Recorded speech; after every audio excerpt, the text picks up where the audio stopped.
Hindi ako naniniwala ang mga taga-Damayan ay hindi magandang tumanggap ng bisita hanggat wala akong naririnig na palakpakan sa mga sigabong hiyawan! Traveling almost 5.5 hours considering the traffic at EDSA, of course. I came all the way from Cabanatuan City province of Nueva Ecija.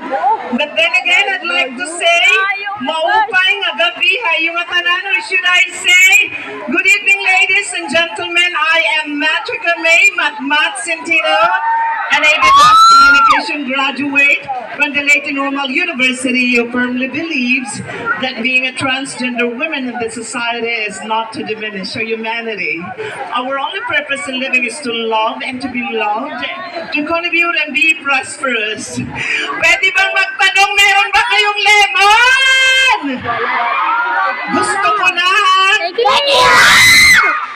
Ako'y tahimik lang sa umakusan. My name is Tony Fuller or Manny Oni at laging nagpapaalala ang tunay na reyna kahit kabuwanan na rumarampa pa. Joke, kidding aside, ang tunay na reyna kailanman hindi nagbibilang kung ilang beses ka nang naputungan ng corona. Bagkus ang kapakumbabaan ng loob, ang pinakamahalagang bagay, magsisilbi mong ligasiya, itaas o ibaba man ng entablado. Malaki, mataba, payat, bata, matanda, walang silbi, ang iyong pagiging gwapo o maganda, hanggat hindi ka man lang nakapagpangiti ng madla. Kaya Damayan sigawan dyan!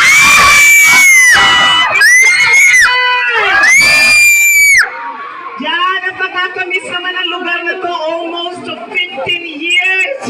It's nice to be back. Totoo nga talaga ang Damayan dito, hindi lang lagi-lagi, ngunit araw-araw. Maraming salamat sa barangay captain at sa atin SK. Just enjoy the night. 6 lang kami, but tingnan nyo, gaano kagagaling at pinili namin kayo ngayong gabi. 10 po ang Miss Gay ngayong gabi. Kayo ang dinayo namin dahil mahal namin ang Damayan lagi. Beautiful performance, happy fiesta, and don't forget to be calm, patient, maging mabuti tayo sa lahat. Yun lang pinakamahalaga. Let's celebrate who will win tonight, and talaga irespeto natin ang ating mga hurado. Whatever the result, deadma tayo dahil kailangan lang masaya ang lahat. From the bottom of my heart, God bless everyone, and I,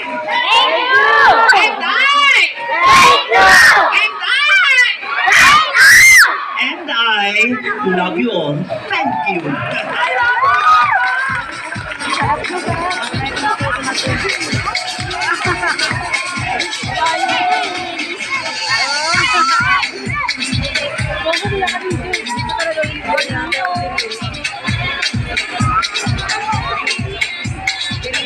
Boys and girls, please rise to our candidate, number 4, Tony